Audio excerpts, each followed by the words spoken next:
you go. Welcome to Invite Sent.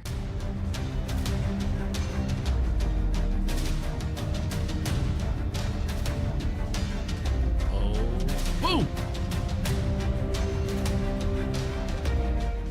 It's an issue with our industry for sure. Yeah, I mean, Bubba, being in the fighting game community is a hot take for anybody watching. If you're feeling uncomfortable, imagine how often and how regularly the person you're trying to stand up for feels that way, and they don't even say anything to initiate it. They just are, and someone's attacking them for who they are without even being provoked.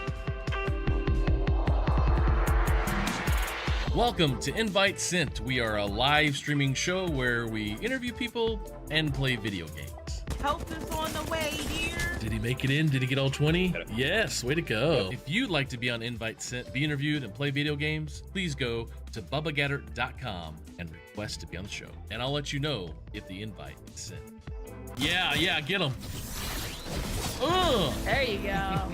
Welcome to Invite Sent.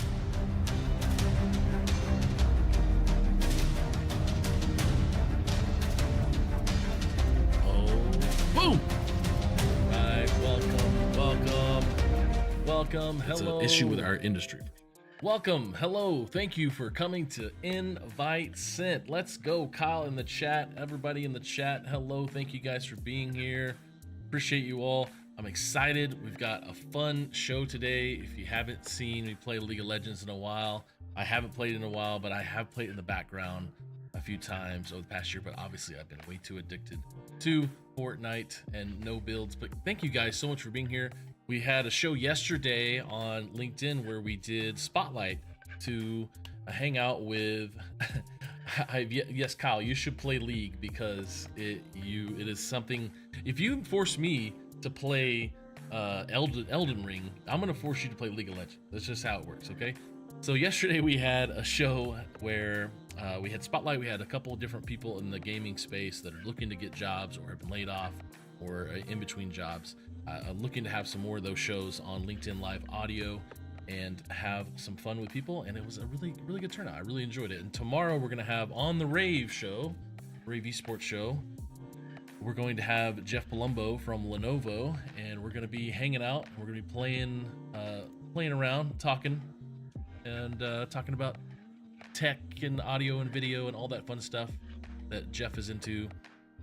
We've played a few games together. I can't remember what game we played in the past time we got on the show, but we're gonna have some fun. But I encourage you guys to watch that. And I think on Friday we're also going to have another show coming up for Invite Sent, and we're actually not this week because it is Super Bowl weekend. I decided not to do a show on Friday because the Chiefs, because I'm from Kansas City, and we're gonna be all in Chiefs everywhere. If you're a Super Bowl fan out there in the chat, who do you think is going to win the Super Bowl and what's the score? If you're in the chat, what do you think? But I want to bring in our guest as we queue up for a match here inside the game. I want to bring in, there we go, as the game audio plays. Bring in my guest. Back in 2011, both me and my guest, we both started playing League of Legends. Okay. Now, he played competitively while I was learning how to play Syndra mid lane poorly. So I want to welcome our guest today, Mr. As his 12,000 YouTube subscribers call him, Dr. Ray. How are you, sir? Hey, everybody. How you doing? I'm doing good today. Awesome. Well, I'm ready to play some League. Oh, I got Scion already. We're already in this. Yeah, I'm good with Twitch. I'll take Thresh is up there. Thresh is up there. Sometimes I do like an ADC Thresh when I play this. Yeah, I like Thresh. I definitely like Scion. I just like being the big tank for sure. Yeah, it's easier. So, you talk about spending a lot of time in mall arcades when you get on interviews and shows, and even all the videos that you have on YouTube. I did too. I spent a lot of time in the mall arcades and played a lot of Mortal Kombat. What were your 3 top arcade games that you played growing up? What was your top go-to games? Oh wow! So this is gonna go back to middle school for me. Okay. My favorite games in the arcade at that time, because that's when I spent a lot of the times there, would have been NBA Jam. It was a big one. Yeah. When you could get on fire, like that game, just He's on great. fire. He's heating up. Love that game. So much money in that. And the second one is the first Mortal Kombat. Yes. So yes. Mortal Kombat 1, that was like, I had never seen so many people crowded around a game machine for that game. Like, unbelievable. Like, I couldn't even play because there was just so many people like crowded around to like get the guy's head to pop out of the screen, like the producer's head to pop out of the screen, and just toasty weird stuff like that. Yeah, that exactly. And third, probably a toss-up between Street Fighter 2 and the original Pac-Man, because when I go to arcades now, I can play Pac-Man for a very, very, very long time. Do you? I struggle with Pac-Man because I didn't get good at it. I didn't practice it enough, and so like when I go to like Dave and Buster's or whatever, and you play on that large, 74, 84 inch screen, digital screen, and you're trying to control it, I really stink at it. So what makes you good? And first of all, did you ever get to the high enough to get to the level that's invisible? No, I have not. No, Okay. No. But I can play for a really long time. I think I just enjoy the concept of Pac-Man, and I grew up with it. Like, I remember having Pac-Man toys as a kid, and I think that's why I like it so much. My kids can play it, and they understand it. So I think that's part of what it is. Yeah. What do you think about the 14-year-old kid in Oklahoma, as we say, defeating Tetris? Oh yeah, that's amazing. I mean, super cool. I mean, it's just crazy that a kid is able to do that. I mean, the amount of time he must have spent playing and practicing. Right. Well, it was intriguing because, Fizz got me. There we go. There was him and another streamer who were both trying to get this same thing at the same time. Here we go. I'm about to die. Let me get you some hits. Come on. There we go. Come on. One more. Oh well. Okay, we get him. That was the thing. The kid who there was two young adults. I mean, I guess he was 14. He was an adolescent, but there's an older player playing Tetris streaming to try and get that glitch in level 200 or whatever it is. And then he found out the kid was doing well, and so he went and watched the stream and cheered him on instead of trying to finish his own games. Yeah, that is kind of crazy though, and it's funny. I mean, so many people were like, "Oh, I didn't know there was an end to that game." Right. I was in that camp. I didn't really know there was either. So let's go back to 2011. You started playing League of Legends. Yeah. What character were you struggling with to learn, or where did you start? Or, I mean, So- you're obviously you're a competitive player in this and Halo 3. So. I started this game because I was really sick of World of Warcraft. I needed to get away from it. God. So that's why I really got it. I was like, what other games are out there? What can I play?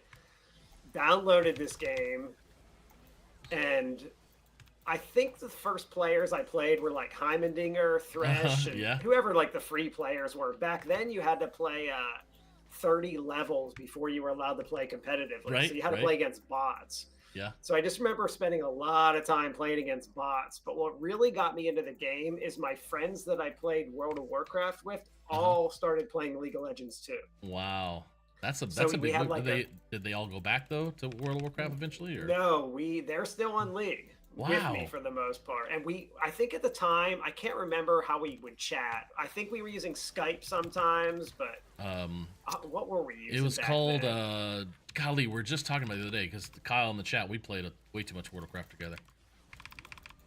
Yeah, whatever we used back then. It was similar to D-chat. Oh golly, I can't remember. It was similar to Discord. I can't remember exactly what it was, but yeah, we used to talk on that, and they were all like a group of like teachers and a CEO of a company and just all kinds of different people, and we would all play together.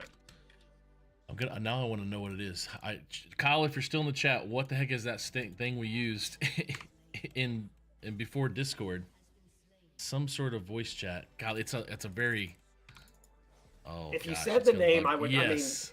it's what everybody had to use. It's like an back then because acronym or something. yeah, of it some like sort. didn't take up a lot of bandwidth, so you could use it for World of Warcraft. It's bugging me now. But I had to quit playing WoW because it would be like 1 in the morning and I'd be in a raid, and my wife was like, we had a little kid at the time, and my wife was like, you can't do this. Right. Yeah, my wife and I, she works in ministry, and we're doing a marriage course through her ministry we work in, and we were, part of this is going back and looking at things when we first married or before we got married, and like, remember when I used to go to bed real late playing WoW, and then I get up at 6 in the morning and play WoW? Yeah, I'm so glad I don't do that anymore. It's crazy. It was like a job, and I was like, a game can't be a job for me. Ventrilo, there it is. I finally found it. Yeah, that's it. Ventrilo. Oh gosh, this is gonna bug me. Yeah, that is it. Ventrilo. Yeah. Oh, that's then I started using Skype. Yeah. And now it's then all Discord. Nice. We're not doing too bad getting a little poke going here with this team. No, we're doing good. Because you're a tank, I think we have a they don't really have, do they have a tank? Who do they even have? I don't even know, yeah. They have Gnar, I guess. Yeah. When he goes, but that's not all the time, form. Yeah, I could just push all day long. Yeah, I really didn't even look at our team, but we have a pretty good team too. Same. I forgot who you even were. Yeah, we do have a pretty good team here. Oh, I missed them. Oh, so you are a surfer, and you also you like jiu-jitsu, you like MMA. Have you ever tried Brazilian jiu-jitsu on top of a surfboard?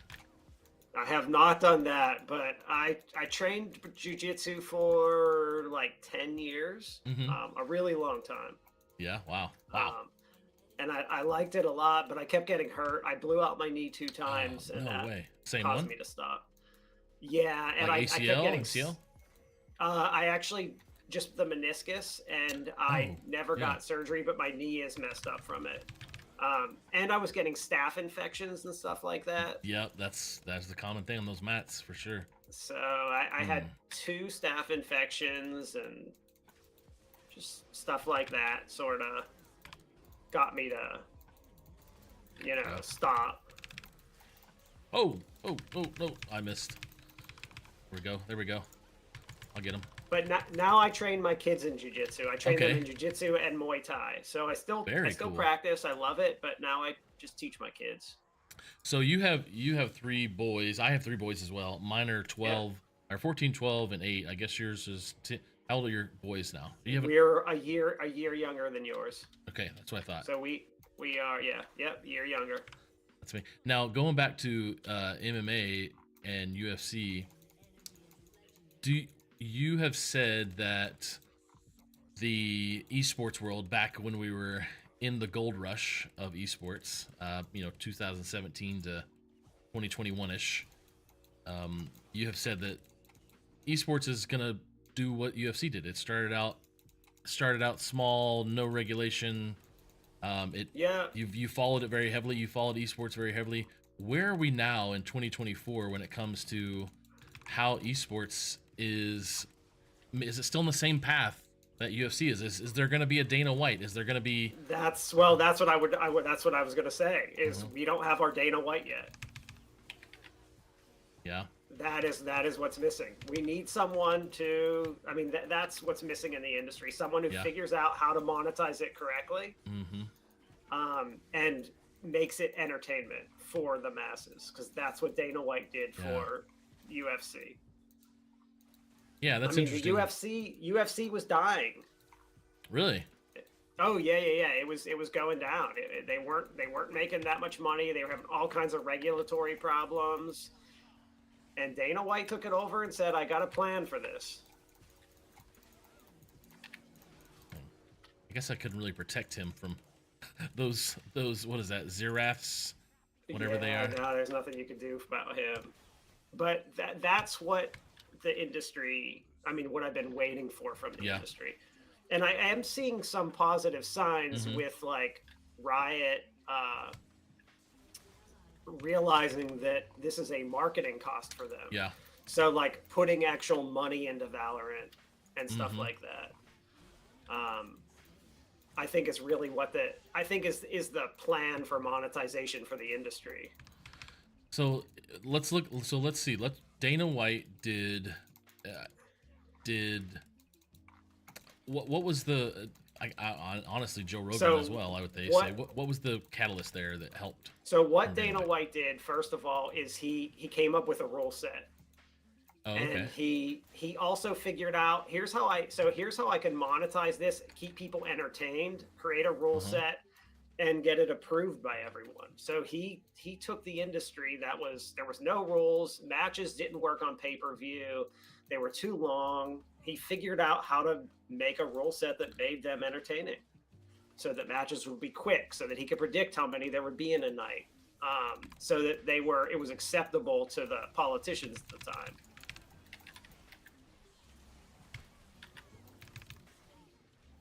Coming for me. He's coming for me.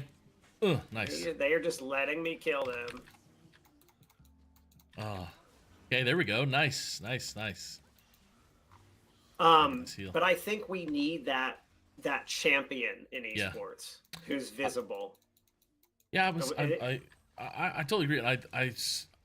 Well, this esports winter that has been defined by some in the space.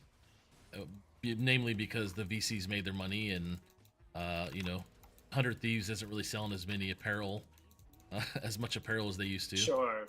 Like when we're seeing this, it's not we can learn from traditional sports, but it's not the same in ticket sales. It's not the same in that.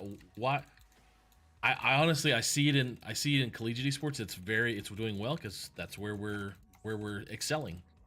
In esports right now, with the collegiate space, but the pro space is struggling, and it's only a few big events a year. And honestly, esports is grassroots, and it's okay that it's not a bunch of big events. But what are we, besides a person? What are we missing? So we're missing the companies. The business model has been incorrect from the start. Why we're expecting I mean, you just take baseball. Like, no one owns baseball, but someone owns League of Legends. So if League of Legends wants to remain competitive, it needs to have worlds. Right. Like, if there was no worlds for League of Legends, it wouldn't have the pro scene. The pro scene wouldn't lead to all the pros creating lots of streaming videos with all their cool plays and stuff like that. To little kids saying, "I want to play this and make money from this someday." Yeah. Even if someone does not like the pro scene and could care less about it, what they don't realize is that the game, all the stuff in the game exists because we have that pro scene. Like, there might not even be a game if there wasn't a pro scene. So when Riot starts to realize that, and these companies realize that more, like Riot wouldn't let the esports scene for League of Legends fail, because it's making too much money off of it. Yes. Even if not directly. So when the companies realize we need to put like 20% of our revenue into marketing for our game, which is the esports. Like, this is the marketing for their game. So when that becomes the business model, esports will be viable. Like, the person paying the teams should be Riot. The person paying the coaches should be Riot. Yeah.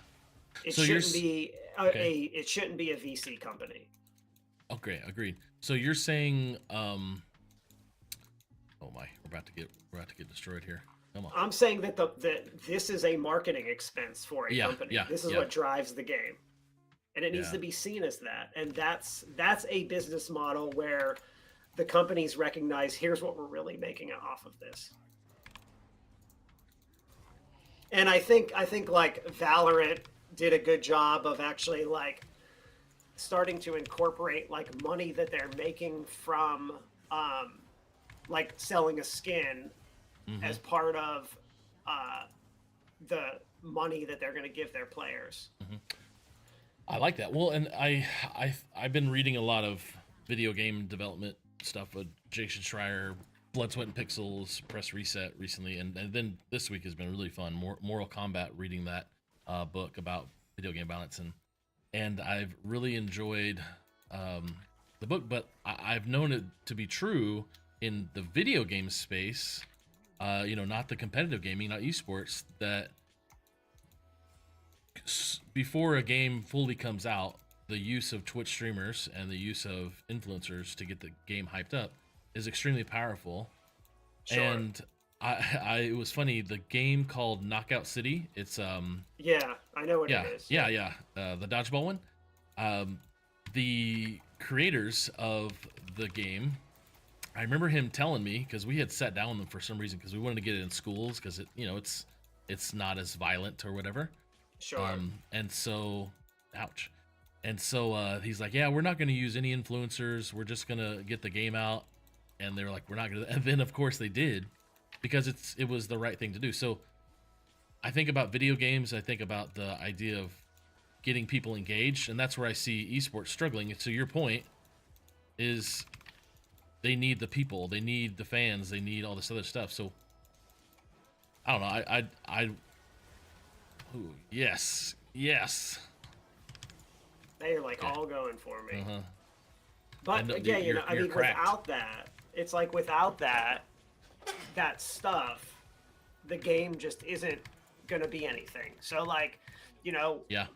when a company like Riot releases a game, they started esports for Valorant right away because they realized that's how they're gonna get kids. That's how they're gonna create a scene around the game. Yeah. Between the influencers and the influencers saying you can make money from this game and there's something competitive about it, makes the game. I love that. Okay, so we're getting a standstill here in the bit. I still think we got it, but oh, never mind. Y'all just cracked. Of course you did. You got how many kills did you get there? 2 or 3? Just 2. Nice. I'm not paying attention as much as I should be. Yeah. So Well, that's the goal of this show. That's the goal of the show, Ray, is to ask you tough questions. Oh no, I missed him. He jumped. The goal is to ask you tough questions while you try to play a game. Oh, he's toast. To get something to kill Nar. But yeah, I just think that there's been some issues with the industry in the way that they've funded themselves, and I think it will work itself out. Okay. Yeah.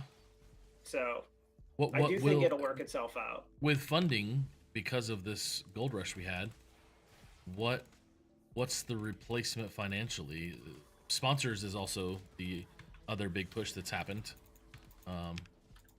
I think sponsors is something that can happen, but that's not going to fund the industry. Right. Like sports make their money from their TV broadcast deals. Yes. Yep. So is Twitch, or are there issues with Twitch and it's going to be something else, going to figure out what events they want to stream and pay for them? I don't know, because right now it's just not enough money there. Yeah, you're right. Yeah, I mean, we're all going to watch Super Bowl this weekend, but not how many, which is funny. I'd say Americans, not many are going to watch Worlds, but that's okay because the rest of the world will.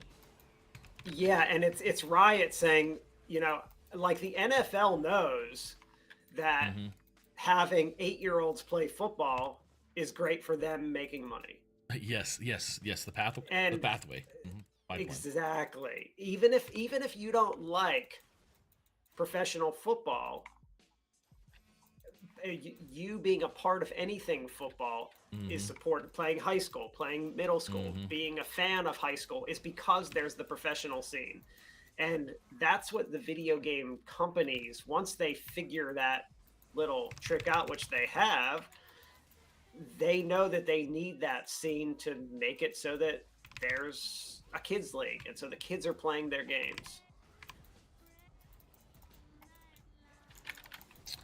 100% agree. Wow. Come on, die. Oh, I couldn't kill him. There we go. But I just think it's a shift in the priority of funding for the companies. Like I don't think there would be League of Legends if there was no professional scene, and I don't think Riot wants that to happen. So they will invest in the scene so that it happens, so that there are professional teams. They will make True. sure there's worlds. I agree. The the struggle we've had in the space, in the academic space, and I think you're fully aware of it because you're in it, is getting a real true investment in. Oh no, we're about to die. Oh shit. Yeah, it's done. Darn. That real true investment in the collegiate space and the high school space beyond just saying, yeah, you guys are good, you can play, or we'll have some like C-laws and we'll have some different high school events. But I don't know if they don't want to touch it because they don't want to touch it more than they have in the past 5 years, the collegiate and high school space. I struggle to gather. I feel like it's their future consumers and their future employees, and there's so much benefit in the collegiate and high school space for people like Riot. But it's just it's growing. It's growing. They're not putting money into it. I agree, but I don't know that they need to. I think that things are growing naturally for them without them putting money into it. So you think that that's what I'm wondering. Is that a true pipeline then to? It's not Okay. a pipeline to professional esports yet, because you don't need to go to college to play professional esports. You can be 14 years old and play. You don't need to go to high school to do it either. So I don't think it's a pipeline yet. And I don't know if it will be a pipeline. Sure. It will be marketing for them though. Yeah. So that's where they might start putting more money into it. But like esports needs to figure itself out too. Like, is it going to continue to be like 100 different games? Or are we going to come up with leagues, leagues of like certain things that it's like I don't know what it's going to become. Like, for example, in the old days of the Nintendo competitions, it was like they picked 4 games and you didn't know what they were going to be, and you just had to play them that day. Like, is something like that going to come about that kind of takes away some of this and goes into, like, there's a lot of possibilities of what this could turn into. So like the 12 titles last year in the Olympics, I think, 10 titles. I think Street Fighter or something was like kind of a exhibition show off kind of thing, not really a tournament. But do you feel like the publishers are a reason why there aren't the big games? Like Fortnite was in it, but it was like a what's the winter one where Exhibition you ski? Or something. Well, it's like the Winter Olympics where you ski and you shoot a gun, you ski and you shoot a gun. That's what it felt like. Yeah. Because it was like jump up on a thing and then shoot a target. Is there my wonder with something like the Olympics and them having those game titles that aren't as big as we think they are? Is it publishers that's like, hey, we don't want to get involved yet, or is it the Olympic committee saying we don't want to work with these publishers, or we just don't want these kind of games yet? What's the struggle there for showing the Olympics as this big thing with a League of Legends and I think it's CS:GO? absolutely the Olympic committee. I mean, I when I presented to my faculty in 2019 esports, I don't think anyone was really like, this is, I mean, no, I shouldn't say that. There were a lot of people who were like, this is a terrible idea. Okay. So like, this is bad. It's bad for kids. It fries people's brains. It leads to internet like kidnapping and like crazy stuff that you're just like, whoa, like this is way off, like in another dimension. But I got a lot of pushback, and I can imagine that an Olympic committee does the same thing, but telling them that, hey, this is an esport, but it's called Zwift and they ride real bikes. Right. All of a sudden makes it sound a little more up their alley and a great like warm up for them. Yeah, like, the simulated sports gets them, and those esports like NASCAR and like iRacing and Zwift have huge audiences. Yeah, like Zwift is huge. There's hundreds of thousands of people playing it. Like it is a huge game. It's just not seen in the 13 to 25-year-old demographic as a traditional esport. So I'm looking now again. I see the games were Fortnite, Rocket League, which I forgot about Rocket League, basketball, which I can't remember the name of the basketball game. Street Fighter 6 was an exhibition. Tic-tac-bow was the Olympic like shooting an arrow, bow and arrow. Yeah. E-baseball, which is fun. Chess obviously is huge. Swift. Just Dance was really exciting. I think that probably had the most social impact on social media. I think was Just Dance, and then Gran Turismo. Obviously, that movie came out, and Nissan's super involved in that movie with the kid. The story of him being a racer in his bedroom to varying. I haven't finished the movie because the plane ride was over when I was watching it. Yeah. And then sailing, taekwondo, and tennis. So that was last summer, I think, in Singapore. And isn't the Olympics this year? Are we not doing something else this year? Olympics and games? I don't Is even. there Olympics this year? Olympics 2000. Or was that last year? It's this year in No, Paris. 2024, I think. Yeah, Paris, July through August. In Paris. Yeah, so it's Summer Olympics. Yeah. So I wonder. I haven't really heard anything. Oh, I might have lost. I lost you for a second. Can you hear me? I think I got cut off. There we go. All right. Good. All right. You with me now? Let's see. Yeah, he's going to refresh. We're going to get into League of Legends while Ray loads back up on the chat. Luckily, we got his nice, amazing headshot here. We're jumping into a League of Legends game, and we're on ARAM. I don't even know how to say the character's name that I am. Shyvana. My Shyvana. It's who I am.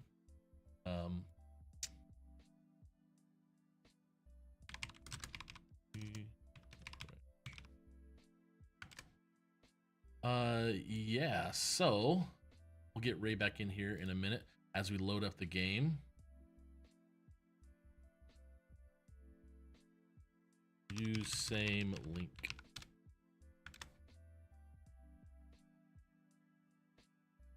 Okay, here we go. And maybe it was his game. We'll see. Just don't let me forget, we were talking about the Olympics. We're talking about 2024 Olympics and getting that prepared for what games are they going to use. I wonder what games they're going to use. Let's see. Olympics 2024 Esports. Olympics 2024 Esports. We are officially 1 year out. Esports will not be a part of the festivities in Paris. They're saying 2024 there won't be. That'll be good to talk about when Ray gets back here in a moment. And refresh. Going in. This is a long loadout. I wonder if it's actually his game or his connection. Might be. Because it's at 75%. You can see that it's 75. Well, you can't see it's 78% right now. All good. But as we play some League today, we've had good conversation. We've been talking about esports, and hopefully we get Ray back. I look like he's loading in right now. We'll get him back in and have some fun as it refreshes and gets started. Yeah, it is slowly loading. I really wonder if it has to. It might be. It's actual side. Let's see. Halfway in.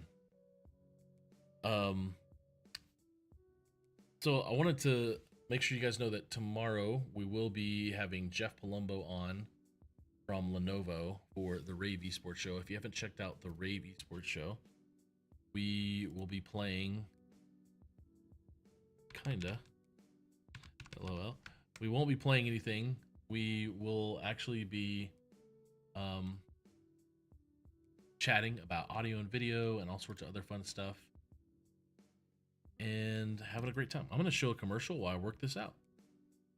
Hello there, gamers and mental health enthusiasts. Today, we're diving into a groundbreaking study that explores the intersection of scholarly gaming and mental health education and how it can impact the self-esteem of adolescents. Picture this, a world where scholarly gaming isn't just about mastering technology-based career skills or dominating the world of video game business. No, it's a world where gaming becomes a gateway to improving mental health. 3 visionary educators and a school-based health intervention expert came together to create a curriculum that aligns with academic guidelines from the International Society for Technology Education. No idea. But hey, Wait. we're back. Wait, are you not in the match either? I'm coming in. Were you kicked out too? No, I wasn't kicked out of the match at all. But were you kicked out of anything? Or No, was it but just me? I just think it was just you. But also at the same time, the loading of the game just happened. Huh. So like maybe it was like waiting.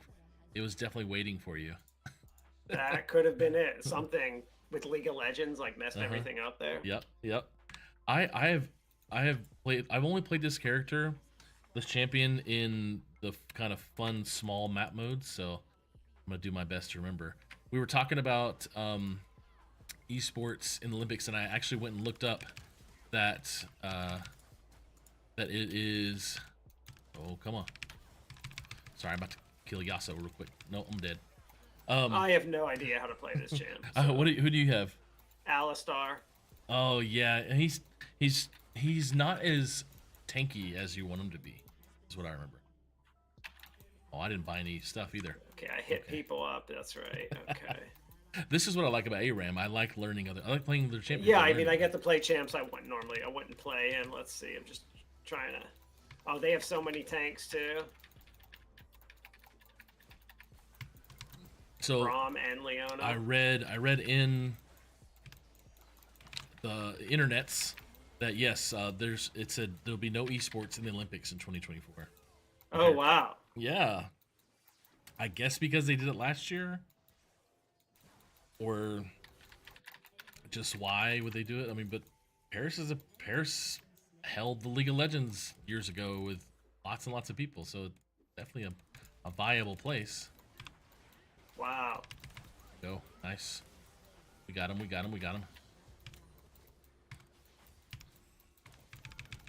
Oh, I went to my death. I'm a dummy.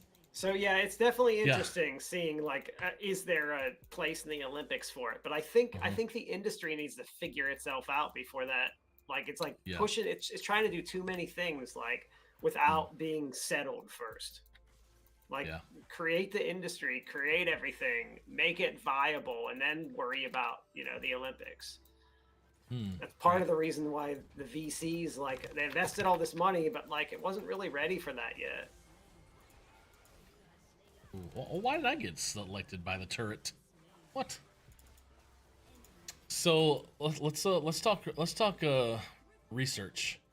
You have more articles and research documents than I have hair, which I don't have a lot of hair, but you have a lot. That's my job. I mean, that's what I do as a professor. I mean, I write papers. So that's why. Yeah, true. Now, I look back though, I love that you talk about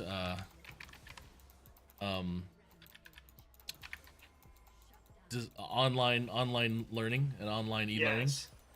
Well, first of all, your YouTube is a hodgepodge, which I absolutely love because I don't have the guts to do that. So I would love to make YouTube videos about all those sort of things. I've done some curriculum for OBS and streaming and shoutcasting, and I talk about it often just because I learned it and I taught it when I was streaming. But you talk a lot about online courses and whatnot. Yes. But you've done research on poorly designed versus well designed, and here we go. Yes. Sorry, gonna try and hold this right quick. Didn't work. So poorly designed and well designed online versus we got destroyed in-person courses. What would you say is a good metric for a well designed online course? A good metric is, did the students learn your learning objectives? Did they learn? Okay. So what if That's it's it. your first? What if you're just starting it? It's the first. And like you want to know like what's a good way to actually develop good online courses? Yeah. So there's a quality matters rubric, which is I guess a good starting point, and that basically like kind of teaches you like how to organize your course so that like you have basic. You're not like missing like the big 101 like thing. Yeah. Like why don't I have this one thing? Well, it's funny because I was answering a LinkedIn question, some of those recommendations, ones that like AI creates, and I've said this over the years, and I've looked at your courses, and I would love to take those, to be honest. And there's a lot of different college courses on there for esports and certifications. And before the whole hoopla, of maybe 2 years ago, when online certification became a thing, before, I think it was like 40 people in the esports and gaming space were put on the certification, but nobody knew they were on it, kind of thing. And it kind of made everybody angry. This was so Connor Alney, Coach Alney, and I, when he was at the foundation with me, we created some online courses because people were asking, and we were constantly telling people over and over the same thing about why esports is beneficial for your schools, and here's inclusion and belonging and everything else, and here's the data. So we just were constantly talking about it, and so we decided to make some videos like what is esports, why it matters. And then Connor, being a former pro coach and player, he I gotta get these kills. Come on. Dadgummit. We wanted to create a tool for these coaches because we knew that these coaches were probably a social studies teacher in a high school. And they were asked because they played a video game in the past month, so they were asked to be the sponsor, or they're the IT person, so they must be a video game player. Pretty much, yeah. That's how it happened. And so they didn't have these teachers probably didn't have the same training a football coach would about team dynamics and don't take a kid home after school, all those kind of different trainings. So we created a course really that just helped them understand Discord and practices and the language and everything else. But the world of certifications in esports is big, but I don't know if all of them are great. No, they're probably not. I from what I've said over the years is a lot of people slap a E on a communications course. Pretty much. And call it esports communication. Oh, we gotta get this guy. Come out, get him. Yes. I don't know how I'm getting any beast kills mode here. Let's go. Let's go. Yes, let's go. I went dragon mode. Yeah, I'm just mashing buttons. I don't get kills as Alistar. I'm just a big tank. Yeah, that's true. Here we go. Get wrecked, kid. Uninstall.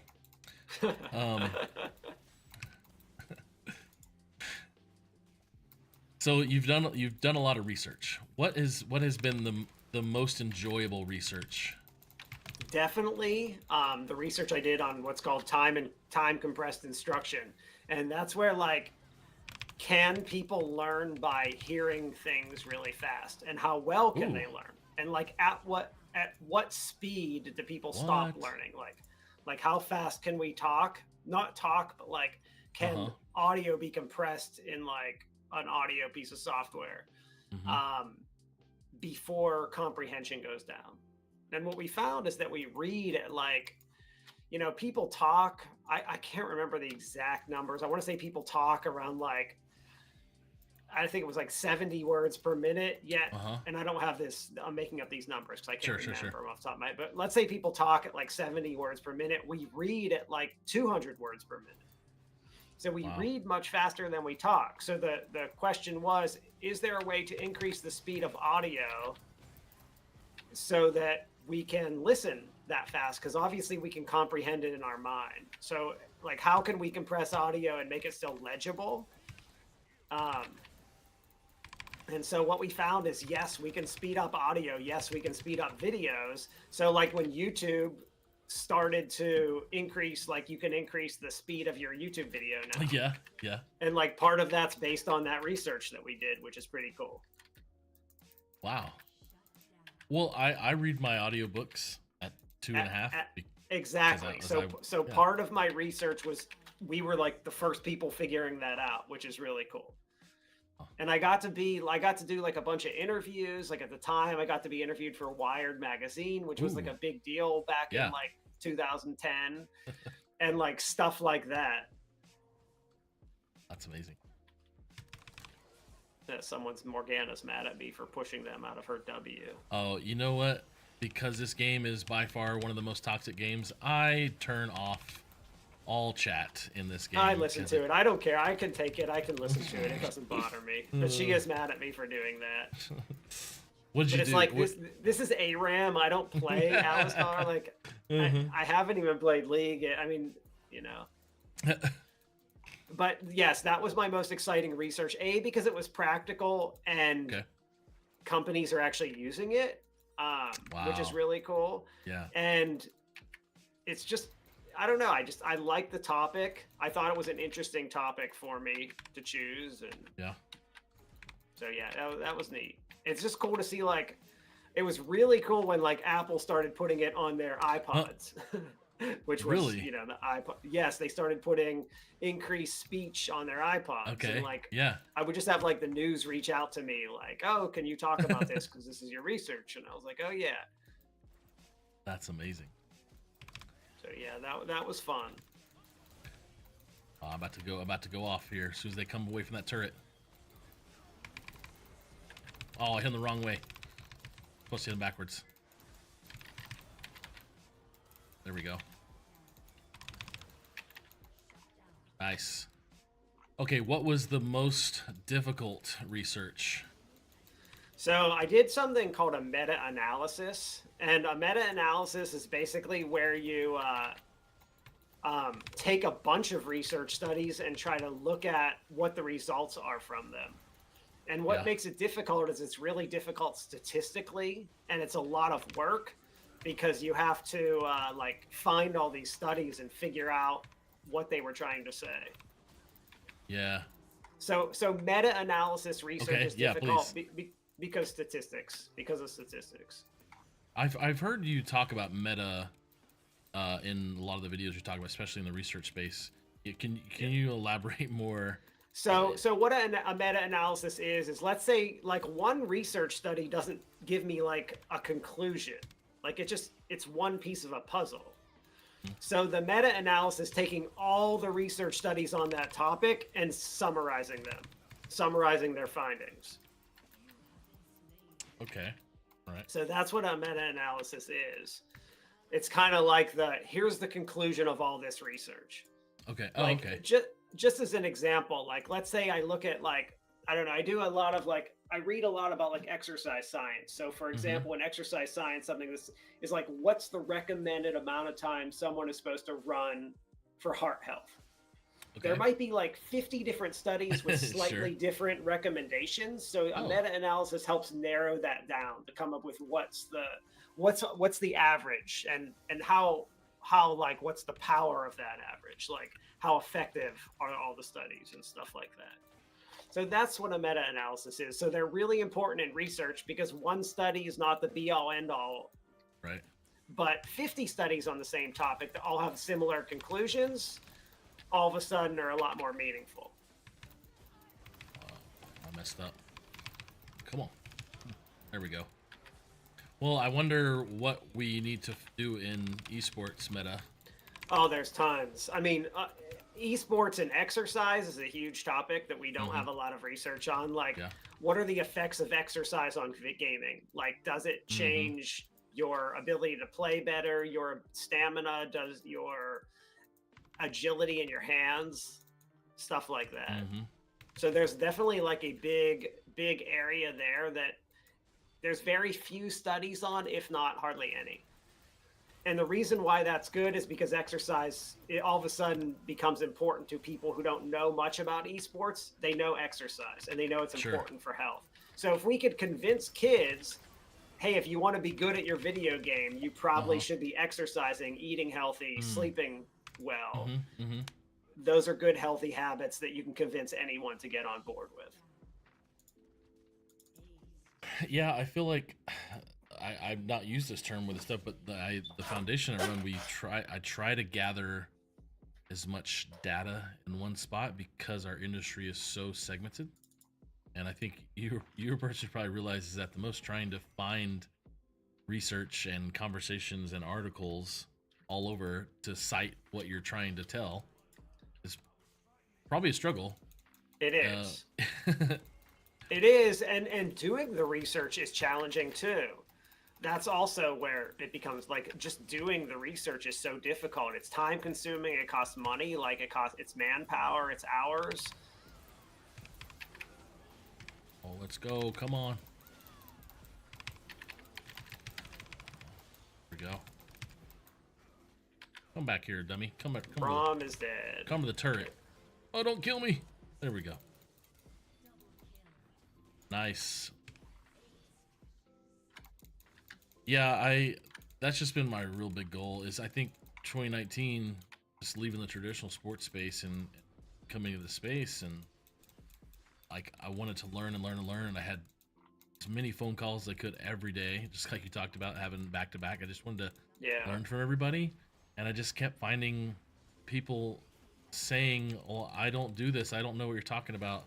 Well, I'm the only one that does X because we're here. Oh shoot, the inhibitor got back up. Darn. The inhibitor's back up. No, we got rocked. Perfect timing. I wanted to just give people the information because it was everywhere. And I mean, I look at your 32 pages of your CV, and I could spend years trying to read all that and learn all that stuff, which is really helpful. But like, I've used your history in video games and your history in esports, reference that quite often. Yeah, those were fun. So fun to create those. I love that. That was like, both of those videos were super fun because it was like going through my past too.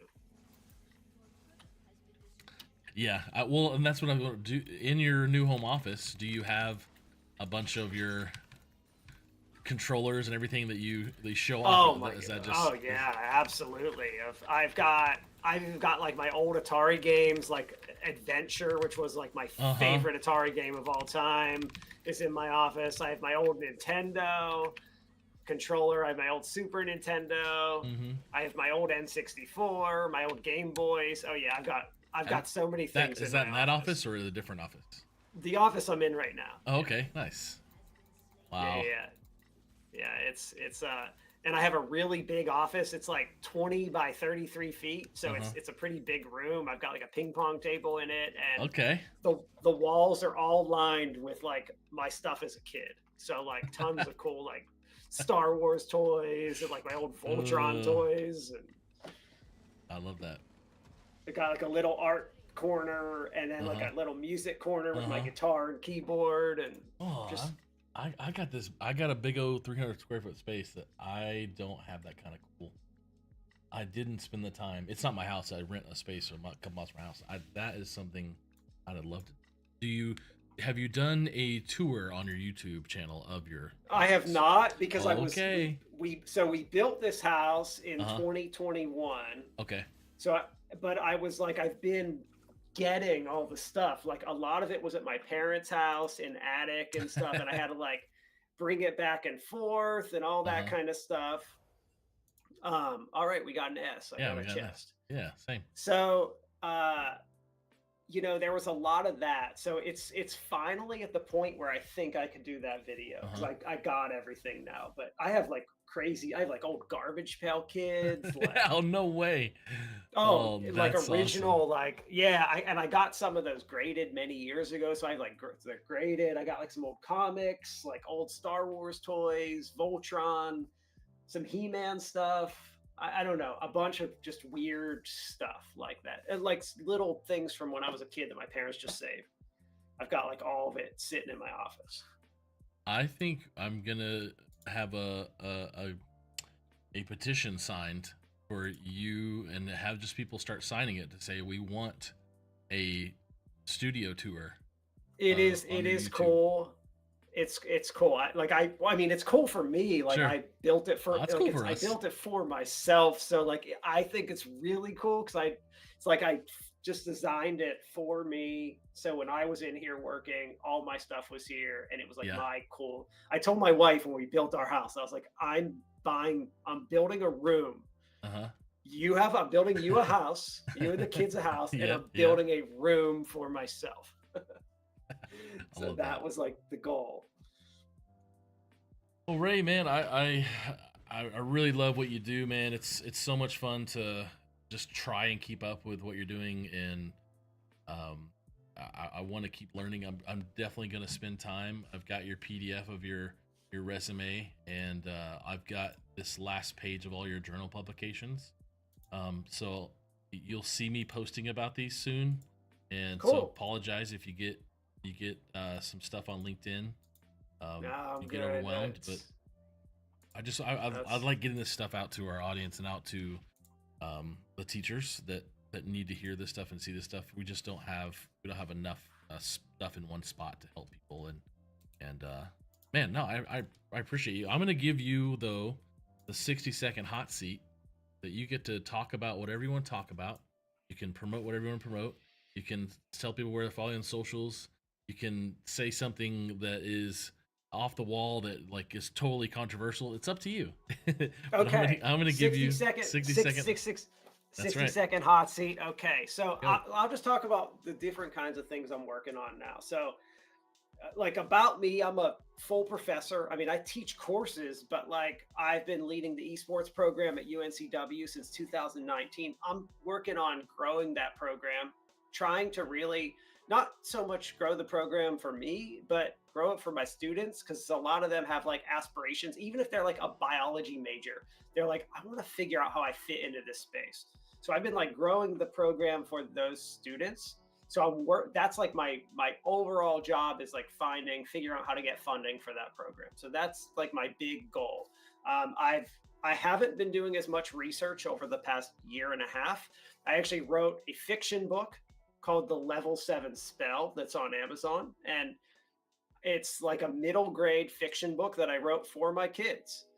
And I've gotten everyone that's read it. I've gotten all good reviews so far. I'm like really happy. And I spent like tons of time, editors and everything to write it.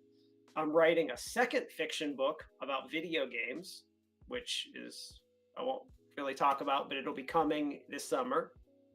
And I spend a lot of time with my kids. I play a lot of sports. I'm actually playing golf later this afternoon before dinner.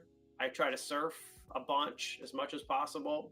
I work out. I have a big hobby of mine is working out, and I have a huge garage gym. Like in my gym is a garage, and I have like state-of-the-art fitness equipment, and I love exercise, nutrition, and working out as like a hobby of mine. That's like fun stuff for me.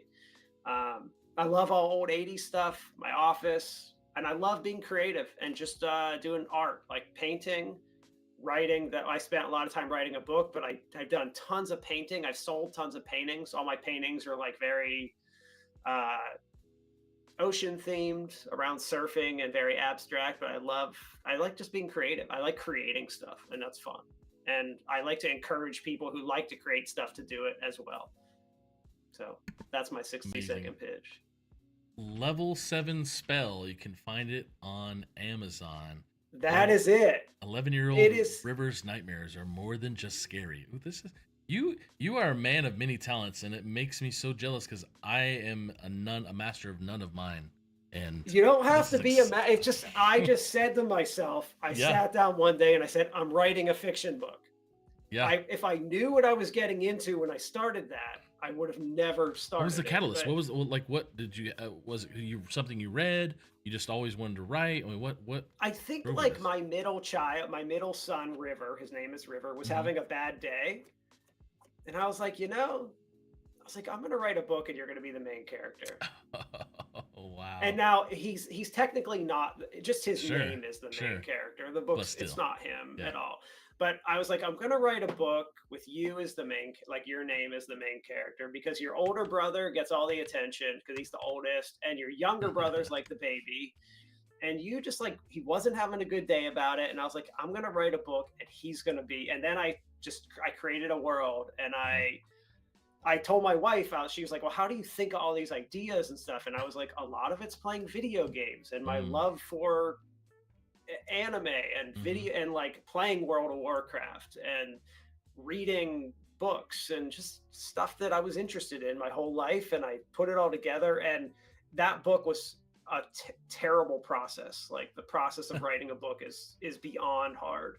It's really, really, really difficult. It was the hardest thing I've ever done. Well, that doesn't give me any hope for the book ideas I have. Okay, well, you're not selling this very well, Ray. I know it's a good book. Like the thing is, like making it good is so difficult. Like finding all the grammatical mistakes, even with Grammarly, is like, wow. I read that book like 300 times. My goal was that my goal with the book was that anyone who read it, they could say they didn't like the story, which is fine. But I didn't want them to be able to say, well, why does this doesn't make sense in the book? Because that bothers me about movies when like they do something and they never explain it or it doesn't make sense. So I was like, they're not going to be able to say that. And they're not going to be able to say it was written poorly. So those two things were really hard to get right. And I see why so many movies and books don't do it, because it was a long, hard, difficult, like to make sure it was right. And there has to be something, the reason why you wanted it so great. I mean, your educational prowess, what you do in academia, I think it has something to play with why. Sure, if I would be embarrassed to tell people to read it if I didn't put my heart and soul into it too. Sure. Like there's that element of it. Like I couldn't be like embarrassed. I had to like releasing it. Like, could I fall asleep that night, the day I was going to release it, knowing that like I didn't hire an editor to at least like fix everything. I didn't have a bunch of beta readers to read it and tell me like, if I didn't do that, I just couldn't have slept well. I mean, I had to hire someone to develop the cover. Like I had to hire a company to create the cover. Like there was just so many steps I never thought of. Yeah. But I'm writing a second one, so I hated the process, yet I'm doing it again. So I'm writing my second book. Okay. So this first book is very like fantasy, fantasy. Yeah. The second book, and I haven't told anyone what this is about yet. This is an exclusive, you guys, on Invite Sent. This is about, my second book is about a kid who's 12 years old, who wants to be really good at playing video games, finds magic video gaming gloves, and that leads into a story about, and there's an evil esports coach in the book. And it's very, but it also has a lot of like retro stuff, because that's me. Like I'm the 80s, so I bring in some. I've changed the way the competition is. The esports competition in the book is much different from current esports competition. Okay. But is it with magic gloves? The kid has magic gloves. The kid finds magic gloves. And there's a whole explanation about how he got the gloves and why they're magic and how they help him play. And is it cheating if he uses them? And are they better than the Nintendo Power Glove? You know, I have a Nintendo Power Glove. I know you do. There. I've seen you hold it up. That's what I'm wondering. I literally have a Power Glove right over there. You've talked about how it wasn't great, and so I'm guessing that's you trying to get back. These are magic gloves, like batting gloves for baseball. Okay, sure. Gloves. Like they're like gloves for grip for your controller. Right. They're like just gloves you would wear, and they do sell video game gloves. So I thought it was kind of funny and cheesy, but I got some right here somewhere. The book is written for. I've got a draft of the book written. I'm working on the edits, so that'll be coming this summer, and I'm excited for it. It's just fun. It's my creative outlet. It's how it's what I like. I don't watch TV. Oh yeah. I mean, me and my wife will watch like a show at night from like before bed, but like I don't. This is like my hobbies. Like this is what I do. Like this is my new project. I like it and I'm doing it. So whatever people like, they should do. And this is what if it's odd, I don't know, but it's what I like. So. Well, in the chat says petition is signed. We will sign it to see your room, to do a tour. So looks like we're gonna have to turn that into with 500 signatures. And Kyle, yes, if I watch anime, I would unlock my mind to writing, but I just haven't watched enough anime. Sorry. I'm not as cool as you guys. Ray, Dr. Ray, you sometimes go by Ray Me. Yes, Ray Me that's my name, Ray Me. Ray Me, so okay. I was Raimi my whole life, but I changed it when I was like 20. I mean, I didn't really change it, but like when I was 21 or 22 and I was starting to interview for jobs, people were like, how do you pronounce your name? And then people were like, what country are you from and stuff? And I was like, you know what? If I just say Ray, no one says anything. And some no people one call you asks, Raymond too? Yeah, Raymond's fine, or Ray. It's interesting. And I don't like, my wife and friends and family all call me Raimi, and that's what I prefer. But like, I don't care. Like, it doesn't matter. It's just when you walk into a room and you say your name, you don't want to have to repeat it like 5 times because everyone's like, "What?" or "What is that?" And then there's like a whole conversation about like, why is it that, and all this. Where are you from? Blah blah blah. And it's like when I just say Ray, it's like really simple. Like I get like why my friends who I was like working on my doctorate program with that would come here from like Japan would just say their names like Kyle. Right. Because no one, it's like simple and no one says anything, and it's just like easier. And that's what I did. I just changed it to conform, which good or bad, I don't know. It makes my life easier, and that's all. Yeah. Well, Raimi Stefan Pastore, is that right? Yes. Nice. Well, Dr. Ray, it has been an absolute pleasure to get to hang out with you and get a win on League, and you carry us. Yeah. And, it was fun. Yeah, man. And we got an S. I got a chest. Yes, that's kind of the highlight of the day, highlight of the week, probably. Please, I'm happy to.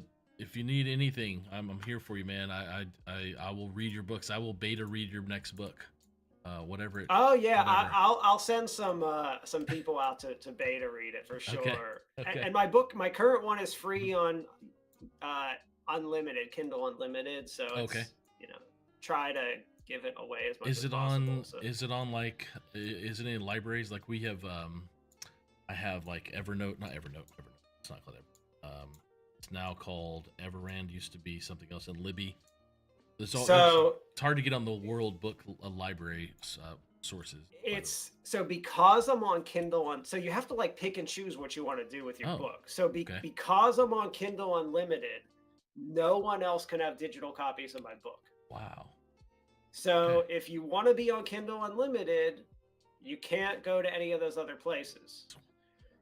So I had to pick and choose, and Amazon's like, I don't know, like 90% of all book sales. So yeah, it's like you just gotta pick it. You gotta pick, and so people can buy hard copies on many different, like Barnes and Noble and stuff. But no, it's really the digital version is only Kindle Unlimited. So it's just you have to pick, and that's it. I just chose that. I don't know if it's right, but anyway, I think it's right. Ray, thanks so much again, man. I appreciate it. I'll shut down the show. Thank you. And I'll talk to you soon, man. Thanks so much. All right. Thank you. Bye. All right, bye. Okay, everyone. Thank you so much for coming today. I really appreciate it. The time. You all take Kyle in the chat.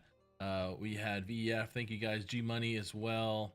Thank you all for supporting the show and the channel and coming here to hang out as we play some video games. I appreciate you all. Tomorrow we'll be on the Rave Esports show with me, your host, Bubba Gaddert. We'll be talking with Jeff Palumbo. And then the Chiefs are going to win the Super Bowl this weekend, we hope. We didn't think they were going to get past, golly, I've already forgotten his name, the quarterback from the Ravens, Lamar Jackson. We thought we were going to get destroyed, but we are lucky, and we won. We pulled it out. Now, can we beat the 49ers again? Probably in the fashion of the fourth quarter, last minute, like we'd like to do because we're Kansas City. But thank you guys. I appreciate you. Stay amazing. I'll see you later.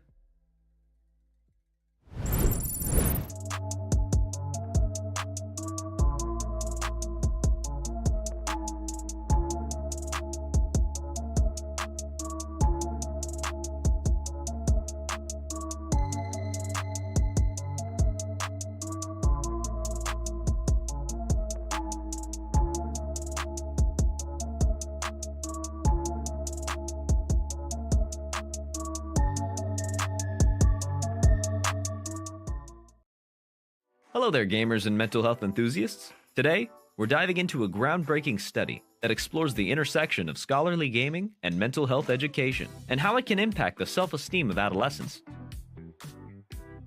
Picture this, a world where scholarly gaming isn't just about mastering technology-based career skills or dominating the world of video game business. No, it's a world where gaming becomes a gateway to improving mental health. 3 visionary educators and a school-based health intervention expert came together to create a curriculum that aligns with academic guidelines from the International Society for Technology Education. This curriculum spans 40 lessons, delivered over 14 weeks with a minimum of 120 minutes per week. But here's the twist. 83 schools were invited to participate, but they were divided into 2 groups, those with mental health moments and those without. The non-mental health moment group got the scholarly gaming curriculum alone, while the mental health moment group got an extra layer of education. Mental health moments were embedded into 27 lessons, integrating concepts from the PERMA framework and the collaborative academic, social, and emotional learning standards, otherwise known as CASEL. Now, let's meet our players. 471 participants from both groups, with almost 75% in high school, many experiencing scholarly gaming for the first time. A majority were male, and the racial diversity was broad. At the start, the average self-esteem score was 17.9, with 22.1% reporting low self-esteem. But hold on, the game's just beginning. As the study progressed, it revealed some fascinating results. While 57.7% of participants with low self-esteem at the beginning reported average self-esteem post-intervention, the mental health moments group stole the spotlight. Self-esteem scores improved by 8.3% in the mental health moments group, compared to no change in the non-mental health moments group. How's that for a power-up? Some students even shifted from abnormally low self-esteem scores to normal ranges. The message is loud and clear. Educators, healthcare providers, and adolescent advocates pay attention. Non-traditional educational instructions, like scholarly gaming, combined with mental health moments, can significantly improve students' well-being. And there you have it, a journey through the power of scholarly gaming and mental health moments. Remember, your self-esteem matters, and sometimes all it takes is a little extra support to level up. Thanks for joining us on this adventure. Until next time, keep gaming, keep learning, and most importantly, keep believing in yourself.